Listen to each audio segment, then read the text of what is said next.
Hey everyone, today I'm going to be talking about change blindness. As you might remember, I did a video earlier this term for this class on inattentional blindness, which was the one with the gorillas, the Simon study where the guy in the gorilla suit walked across the screen, and the gorilla in a long scan study where they put a gorilla into a long scan to see whether people would notice it or not. And change blindness is similar. It operates on a lot of the same concepts, but I think it's a little bit different. So the Simon study, that could be conceived as change blindness as well, because there was a significant change when someone in a gorilla suit walks across the screen. That's a significant difference. But the gorilla in a lung scan is not really change blindness per se. The gorilla is always there. They're just trying to see whether people detect it or not based on the fact that they're not expecting it at all. And that they are very focused on doing another task. And so change blindness is a little bit different. Your book references a classic experiment in the literature that is going to kind of be described in this news clip. This is not the original version of the study, it's a replication. And it is kind of like a news thing, so it's made more palatable for a general audience. But I think it's a good clip that's going to explain it pretty well. So I'm not going to explain everything, but the gist of it is that they have a confederate of the experimenter walk up to random pedestrians and ask them for directions, and they manipulate it so that the person who's asking for directions at the end is different from the person who's asking at the beginning, and a good amount of people do not notice that there was a change. So I'm going to show this now. It's pretty short. Our senior series producer, Vin, poses as a lost pedestrian and asks a passerby for directions. Excuse me? I'm looking for the skyline. Then, we break the two up, walking through them holding a large sheet of wood. Now watch as I replace Vin. You might think people would notice the switch, but almost half the time, they didn't. Of course, that means more than half the time they did. We only tried the experiment 9 times, and by no means was it good science. But we were surprised 4 people didn't notice the switch. In Simon's original experiment, 7 out of 15 people didn't either. So what determines whether or not you can figure out the switch?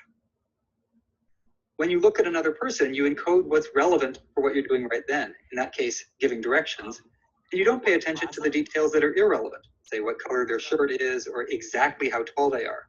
As long as you are able to make sense of the meaning of the scene and roughly the main categories of that person, say their height, their age, what race they are, what sex they are, as long as those important things don't change, the meaning of the scene really hasn't changed and you're not going to notice that anything's different. Scientists. Okay, so yeah, that's a very interesting, as you'll notice in this replication, more than half of the people did notice that there was a change, but barely. You would kind of expect that everyone would. And so that's an interesting finding. Setup. Okay, wait. Okay, so now I'm going to talk about a metacognitive phenomenon called, and this is not a joke, change blindness.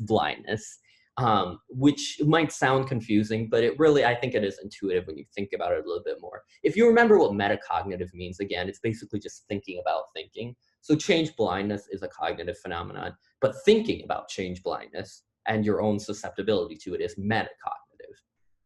And so basically all that change blindness means is our blindness to change blindness. So we even if we learn about these studies, we think that, oh, maybe other people are susceptible to it, but we're not. I'm not. And so we'll consistently overestimate our abilities to detect change. So for example, you might think if someone in a gorilla suit walks across the screen while I'm trying to do this ball pass counting task, for sure I'm going to notice that. Maybe other people won't, but I will. And so that overconfidence is what kind of is behind change blindness, which is an important thing to study because the overconfidence can have serious implications, as I will discuss a little bit later on.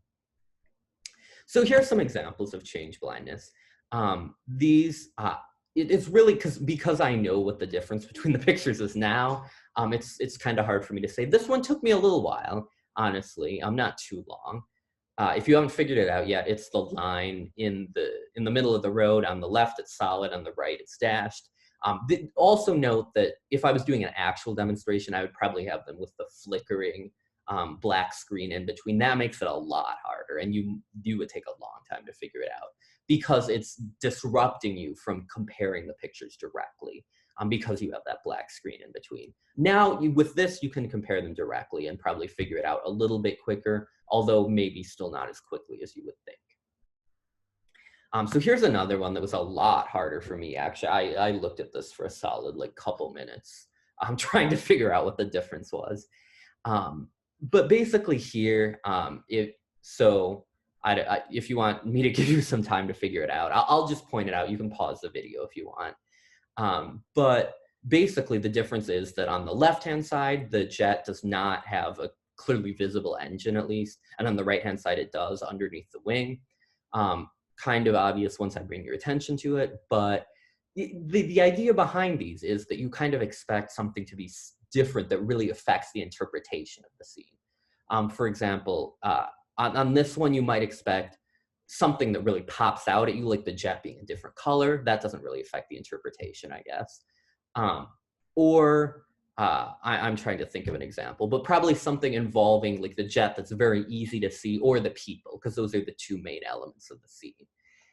And so even though there is something with the jet, it's not very obvious, like it doesn't pop out at you. And so that's why you don't really notice it right away. And you can imagine if it's this difficult when it's not flashing, imagine how difficult it would be if it was and you couldn't directly compare.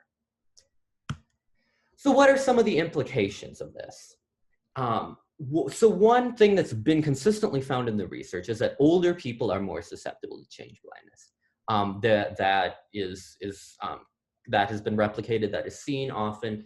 And I don't really know a whole lot about the neuroscience behind change blindness. There is research done on that if you're curious about it. But the idea is, like in old people, there is atrophy, shrinkage of the brain, especially like areas that are more cognitively advanced, like the hippocampus, areas involved in like learning and memory and higher cognitive functions, which is why those start to deteriorate first as you grow older. So you might wonder, why is that important? You know, no one's gonna actually in the real world have this task where they're asking for directions, if someone's asking for directions and they're replaced with someone else. Like that wouldn't happen in the real world. But something that would happen in the real world is driving. And so old people are kind of notorious for getting in a lot of accidents. So are young people, but for a different reason. But with old people, it's kind of the idea that because their cognitive faculties are deteriorating, there's other reasons behind why they might get into a lot of accidents. But one main one, I would argue, is change blindness. You know, if a car swerves into your lane, or someone darts out onto the street, if you realize that fast enough, you might be able to avoid getting into an accident. But if it just doesn't really register with you right away, or it doesn't register at all, then there's a lot more potential for an accident occurring, which is why you might see that more with older people. Another thing is attention. So the effect of whether or not you're expecting a stimulus, as we've seen in the gorilla experiments, is very powerful. And that operates to a certain extent, but a larger extent than you might think. So if it's a really obvious, like if you're studying at your desk and there's all these like disco lights start going off in your room, you're gonna notice that because it affects your ability to study, so that will be disturbed. But something like maybe if you're studying and your curtains are open and it starts pouring outside, but you're really focused on what you're studying on, you may, this is assuming you can't hear it, I guess, the rain against the window, but let's say you can't, you may not notice. And so that's a pretty salient stimulus, but just because you're so absorbed in what you're doing, you just don't notice this thing that's going on right next to you. And so it is also involved with how much attention we're paying to the task at hand. You can kind of imagine someone who's driving, maybe they are paying attention. They're not being a bad driver at all. They're not texting, but they're focused right in front of them, what's right in front of them. And so maybe if there's something on the side that they won't notice that right away because they're focused in the front. And so, but sometimes it really is a split-second difference that could make a difference in between whether, you know, you're able to avoid something that's darting out at you, whether it's a person or another car that's swerving from their lane, or whether you're not able to detect that in time to avoid the accident. And so you could really be paying attention, but just have this very much like zone of focus because you're not expecting something to come from the side. It doesn't mean you're not looking there, but it just means that that's not where your main focus is. And so if you were to say that in court, you know, maybe you go to court because this happened, or just to defend yourself. That definitely does happen. People will say in court, you know, I didn't see it at all. Like it just came out of nowhere. And in some cases, it might have come out so quickly that there was nothing they could do. But in other cases, maybe they could have done something if they had seen it sooner. But you're just not expecting that. You're not really focused on the sides of where you're driving as opposed to in front of you. And so maybe you legitimately don't notice it. Okay, that is it for the video for today.